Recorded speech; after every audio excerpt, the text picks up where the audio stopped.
मी आज घेत असताना गेले 4-5 महिने आम्ही काम सुरू केलेलं आहे की भंडारदरा, निळवंडे, हरिश्चंद्रगड, रतनगड, कळसुबाईचं पीक आहे. एवढं निसर्गाचं वरदान या ज्या तालुक्याला लाभलेलं आहे याच्या बाबतीमध्ये आपल्याला काही पर्यटन विकासाच्या माध्यमातून काही नवा रोजगार निर्माण करता येईल का? आज भंडारदराचा आणि निळवंड्याचा प्रारूप आराखडा तयार झालाय. कळसुबाईला रोपवे करायचं आहे आपल्याला. सगळ्या देशातील लोक उत्तराखंडला जातात ट्रेकिंगला, ते आमच्या हरिश्चंद्रगडावर येऊ शकतात, रतनगडावर येऊ शकतात.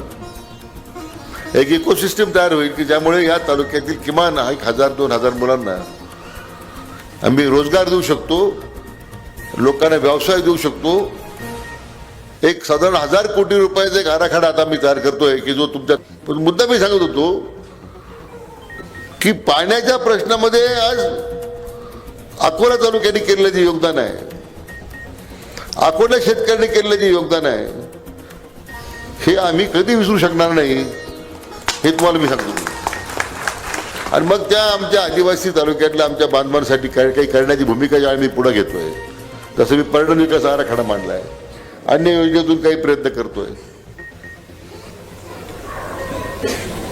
ती आमचं जबाबदारीच आहे, हे आम्हाला करावंच लागणार आहे. आज भंडारदऱ्यामध्ये अतिरिक्त पाणी आणल्याशिवाय आईच्या पाण्यामध्ये किती वाटेकरी करणार आपण?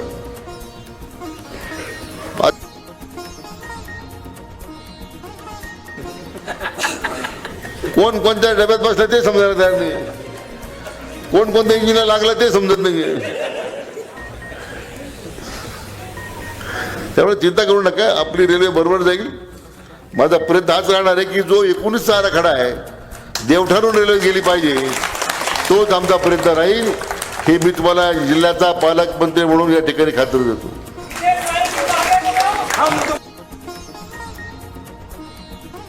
प्रश्न मांडले या ठिकाणी, इतके बिबटे झाले. आता जंगलातले बिबटे वेगळे आणि माणसातले बिबटे वेगळे. आपण आपल्याला बिबटे समजायला तयार नाही कोण आहेत.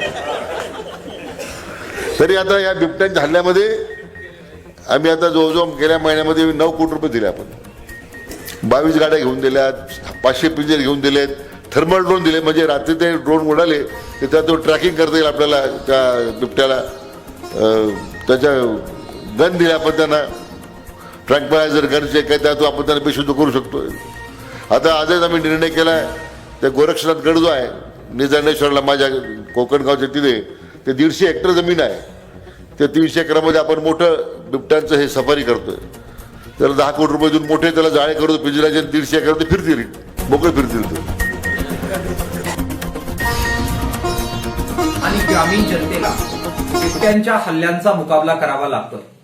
गेल्या सबंध 10 महिन्यामध्ये तब्बल 47 ठिकाणी अशा प्रकारच्या हल्ल्यामध्ये मनुष्याचा जीव हा त्यांना गमवावा लागलेला आहे. या अत्यंत भीषण घटना घडलेल्या आहेत. सरकारला या पार्श्वभूमीवर किसान सभेच्या वतीनं आम्ही मागणी करतोय की त्यांनी तातडीनं या बिबट्यांचा बंदोबस्त करण्यासाठी एक सर्वसमावेशक अशा प्रकारची योजना आखावी. विशेषतः तज्ज्ञांचं याच्याबद्दल मार्गदर्शन घ्यावं. जंगलात शेळ्या सोडण्यासारख्या हास्यास्पद योजना करून बिबट्यांचा उपद्रव थांबवता येणार नाही, हे लवकरात लवकर लक्षात घ्यावं. आणि वन्यजीव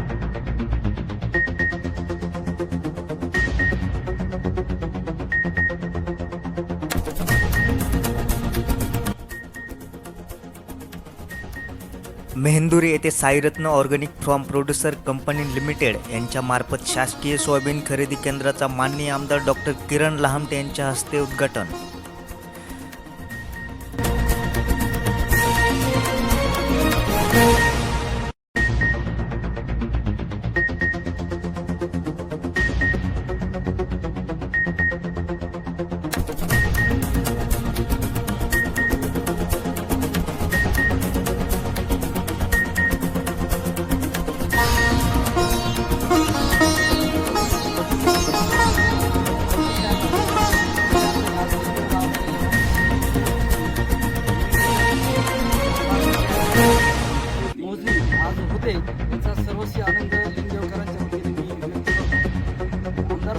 शब्द दिला होता तो खऱ्या अर्थाने पाळला. आज प्रत्यक्ष दिसत होतं. त्याबद्दल मी आमदार साहेबांचे आणि राष्ट्रवादी काँग्रेस पार्टीचे त्याचप्रमाणे महायुती सरकारचे आभार व्यक्त करतो. लिंगदेव येथील प्रस्तावित MIDCचे आज शासकीय मोजणी करण्यात आली. बऱ्याच वर्षापासून प्रलंबित असलेला MIDCचा प्रश्न लवकरच लागणार मार्गी.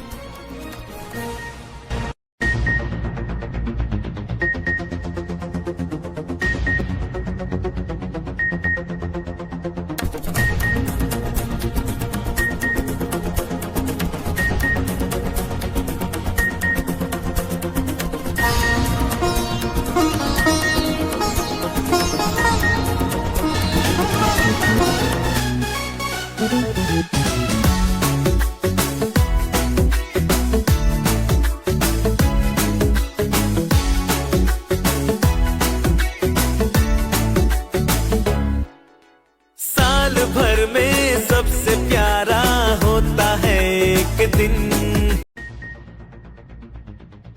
पुष्पताई लामटे यांच्या वाढदिवसाचा कार्यक्रम अक्षय साई लॉन्स येथे पार पडला. यावेळी महिलांसाठी पाककला प्रशिक्षण, आरोग्य शिबिर आदी कार्यक्रमांचे आयोजन करण्यात आले होते.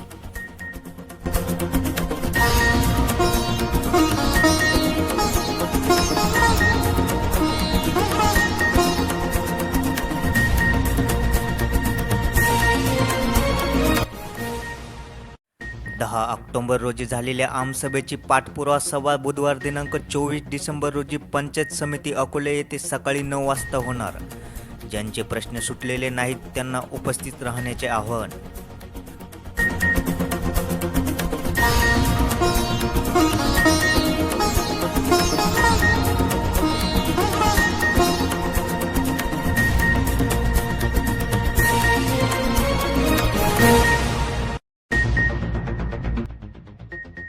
पुणे नाशिक रेल्वे संदर्भात पालकमंत्री राधाकृष्ण विखे पाटील यांनी घेतली मुख्यमंत्र्यांची भेट. पुणे नाशिक हायस्पीड रेल्वे प्रकल्प 2019च्या प्रस्तावित मार्गाने कार्यान्वित करावा. विखे पाटलांची मुख्यमंत्र्यांकडे मागणी.